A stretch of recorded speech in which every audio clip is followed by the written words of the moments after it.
নমস্কাৰ। সকলোলৈকে সাদৰ সম্ভাষণ জনাই পাঠ কৰিবলৈ লৈছোঁ মোৰ উপন্যাসিকা বিয়লিৰ ৰ'দালিৰ ১বিংশতম খণ্ড।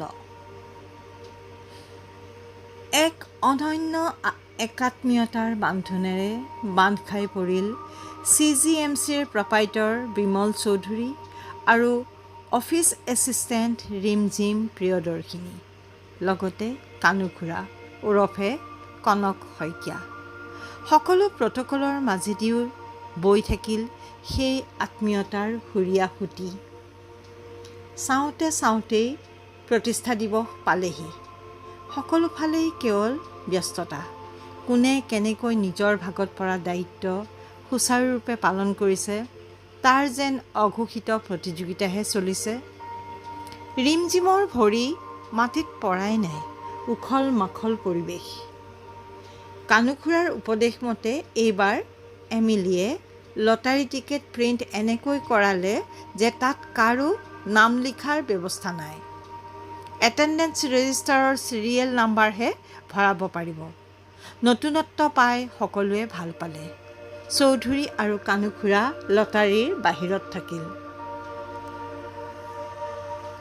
১ মাৰ্চৰ দিনা সতেজ ফুল ধূপ ধূনাৰে সুগন্ধিত হৈ CGMC ৩৮তম জন্মজয়ন্তী পালন কৰিবলৈ সাজু হ'ল। কৰ্মচাৰীসকলেও ইউনিফৰ্ম এৰি সাচোনৰ কাপোৰ সাজ পিন্ধি নতুন দিনক স্বাগতম জনালে। ৰিমঝিমৰ মিউজিক ছিষ্টেমত মৃদু সুৰত বাজি থাকিল তোৰে মোৰে আলোকৰে যাত্ৰা অব্যৰ্থ, আমি পালোঁ জীৱনৰ অৰ্থ অভিনৱ, স্বাগত স্বাগত সতীৰ্থ। অভ্যৰ্থনাৰ দায়িত্বত থকা হিতেন আৰু নীলৰ দলটোৱে ঠিক ১২ বজাৰ আগে আগেই দুপৰীয়াৰ আহাৰেৰে সুন্দৰকৈ আপ্যায়ন কৰিলে সকলোকে। মুখ্য অতিথি দিবন কাকতিৰ সন্তুষ্টিয়ে চৌধুৰীক অত্যন্ত পুলকিত কৰিলে। মুখ্য অতিথিক সম্বৰ্ধনা জনোৱাৰ পাছতেই আৰম্ভ হ'ল সাংস্কৃতিক অনুষ্ঠান। ৰিমঝিমে প্ৰথম অনুষ্ঠান ঘোষণা কৰিলে চৌধুৰী ছাৰৰ গীতেৰে। ৰিমঝিমৰ ঘোষণাৰ সাৱলীলতাই চৌধুৰীক মুগ্ধ কৰিলে। মঞ্চত উঠি বিমল চৌধুৰীয়ে সকলোকে আদৰণি জনালে, শুভকামনা জনালে। CGMCৰ পৰিয়ালৰ তৰফৰ পৰা মুখ্য অতিথিক সাদৰ সম্ভাষণ জ্ঞাপন কৰিলে। তাৰপিছত ক'লে, আপোনালোকক জনাওঁ মই গীত নাগাওঁ এতিয়া। কথা দিছোঁ মোৰ অনুষ্ঠানেৰে এই কাৰ্যসূচী সামৰণি মাৰিম। চৌধুৰীয়ে ইচ্ছা কৰিয়েই কথাবোৰ তেনেকৈ যুধিষ্ঠিৰৰ অশ্বত্থামা হত ইতি গজৰ দৰে ক'লে। ৰিমঝিমৰ ওফন্দি যোৱা মুখখন চাই বেছ আমোদ পালে। তেওঁ ভালকৈ জানে যে নাগাওঁ বুলি কোৱাৰ পাছৰখিনি শুনিবলৈ ধৈৰ্য ধৰিব পৰা ছোৱালী নহয় তাই। থাকক। ৰিমঝিমৰ ঘোষণাৰ সাৱলীলতা স্তিমিত হৈ আহিল। ফিলাৰ হিচাপে আবৃত্তি কৰা কবিতাৰ ছন্দ হেৰাই গ'ল। ঠৰঙা ঠৰঙাকৈ দুটিমান ঘোষণা কৰি মধুক মাইক্ৰফোনটো দি দিলে। তাই আঁতৰি গ'ল। তাইৰ অৱস্থাটো দেখি চৌধুৰীৰ সঁচাকৈয়ে বৰ বেয়া লাগিল। কানুখুৰাক মাতি তাইৰ ওচৰলৈ পঠাই দিলে। বেকষ্টেজলৈ গৈ ভুলটো ভাঙি দিয়াৰ পাছত তাই আহি এনে ঘোপাকৈ চৌধুৰীলৈ চালে যে তেওঁ চকু নমাই আনিব লগা হ'ল। ৰিমঝিমে নাচিছিল পুলক বেনাৰ্জীৰ গীতত ফুলৰ এই মেলাতে। একেবাৰে পৰীৰ নিচিনা লাগিছিল। মন্ত্ৰমুগ্ধ হৈ চাইছিল। প্ৰফেশ্যনেল ডান্সাৰ নেকি সুধিছিল মিষ্টাৰ কাকতিয়ে। বিনন্দ বৰাৰ কংসৰ বচন, সত্যপ্ৰসাদৰ মেণ্ডলিন বাদন, এমিলিৰ অৰুণাচলী লোকসংগীত ইত্যাদি সকলো প্ৰগ্ৰেমেই খুব সুন্দৰ হৈছিল। শেষত কানুৱে তবলা আৰু চৌধুৰীয়ে গীটাৰ লৈ মঞ্চত উঠিল। চৌধুৰীয়ে অনুষ্ঠান প্ৰসংগত কিবা এষাৰ ক'বলৈ গৈ ওঠ কামুৰি ৰৈ গ'ল। সেই কানুৱেই ক'লে, এই যে আমি মঞ্চলৈ এনেদৰে উঠি আহিলোঁ, এতিয়াৰ পৰা ৩৫ বছৰ আগতে এয়া আমাৰ চিনাকি ছবি আছিল। মাথো মাজত হাৰমনিয়াম লৈ মোৰ বৌদেউ বিনীতা দলে আজি নাই। বহু বছৰৰ পাছত গাবলৈ লৈছোঁ। চৌধুৰীয়ে গীটাৰত কৰ্ড দি গালে, মোৰ মিনতি তৰা হৈ যদি তোমাৰ আকাশ চুব। জয়ন্ত হাজৰিকাৰ সেই মিনতি ভৰা গীতটি। চৌধুৰীৰ গীতে সকলোৰে মাত হৰি নিলে। মঞ্চৰ পৰা নমাৰ লগে লগে দিবন কাকতিকে ধৰি সকলোৱে তেওঁক আগুৰি অভিনন্দন জনালে। কিন্তু ৰিমঝিম নাহিল। চৌধুৰীয়ে মানুহৰ ফাকেৰেই তাইক কিংকৰ্তব্য বিমুখ হৈ থকা দেখা পালে। সাংস্কৃতিক অনুষ্ঠানৰ সামৰণিৰ ঘোষণা কৰাৰ পাছতেই দ্বিতীয় কাৰ্যসূচী। সত্যপ্ৰসাদ আৰু এমিলিৰ লটাৰী আৰম্ভ হ'ব। গতিকে প্ৰথম ভাগৰ বাবে 500 টকীয়া প্ৰাইজ মানি মঞ্চত শাৰী শাৰীকৈ সজাই দিলে তেওঁলোকে। কেইটামান প্ৰাইজো থাকিলে।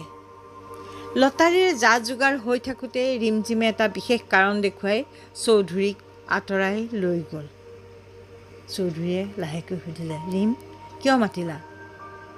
তাই মুখখন উফন্দাই ক'লে, আপুনি কিয় এনেকুৱা কৰে? চৌধুৰীয়ে নুবুজাৰ ভাও ধৰি ক'লে, কি কৰিলোঁ? নুবুজাৰ ভাও নুজুৰিব, মোক কষ্ট দি বৰ ফূৰ্তি পায় নহয়। চৌধুৰীয়ে ক'লে, মইতো ঠিকেই কৈছোঁ, তোমাৰহে শুনিবলৈ ধৈৰ্য নাই। আপুনি ইচ্ছা কৰিয়ে তেনেকৈ কৈছে, মই জানো নহয়। হ'ব পাৰে, কেনেকুৱা গালো নোকোৱা? নিশ্চয় ক'ম। এই যাদু কি ঝাপ্পি। চৌধুৰীয়ে তৰ্কিবই নোৱাৰিলে। তাই 2 হাতে আঁকোৱালি ল'লে তেওঁক। এই কি কৰিছা? মই তোমাৰ বছ, জানানে? জানো যাওক, বছ হৈ থাককগৈ।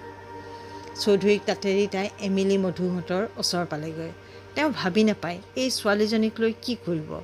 বাধা দিবও নোৱাৰে, আঁকোৱালিও ল'ব নোৱাৰে। অৱশ্যে তেওঁৰেই ভুল। চুপতিটো তেওঁৱেই আৰম্ভ কৰিছিল। সৰু ছোৱালী, মৰম আকলোৱা।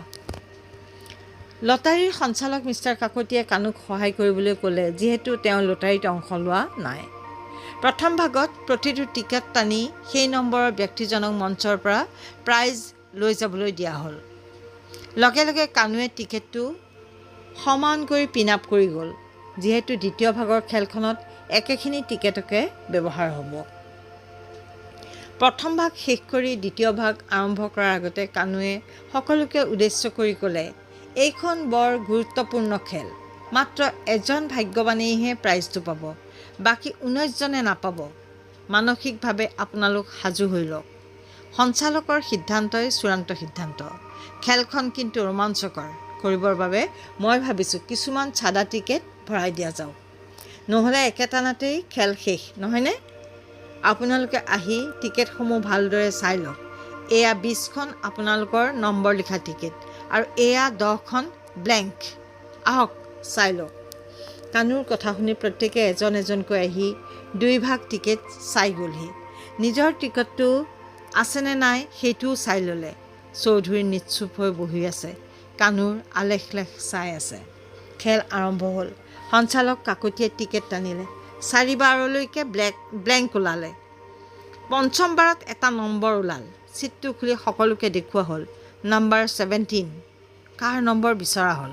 ইতিমধ্যে কানুৱে প্ৰাইজ ডিষ্ট্ৰিবিউশ্যনৰ বাবে সকলো বস্তু সামৰি টেবুলবোৰত চাফা কৰোৱাই দিয়ালে। Number 17, miss Rimjhim Priyadarshini.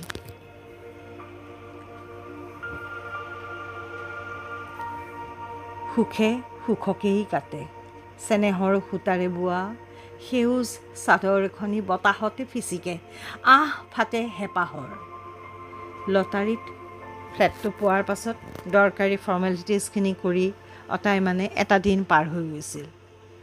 মধুহঁতৰ লগত সাংস্কৃতিক অনুষ্ঠানৰ কথা পাগুলিবলৈ নেপাই ৰিমঝিমৰ মনটো চটফটাই আছিল। হৈ যোৱা অনুষ্ঠান এটাৰ কথা পাগুলি থকাৰ মজাই বেলেগ। নহ'লে আধৰুৱা যেন লাগে। সুৰুঙা পায়েই তাই মধুৰ ওচৰলৈ দৌৰ মাৰিলে। মধু আৰু খুচবুৱে কথা পাতি আছিল। তাই যোৱাৰ লগে লগেই খুচবু নিজৰ টেবুললৈ গ'লগৈ। মধু কামত ব্যস্ত হৈ পৰিল।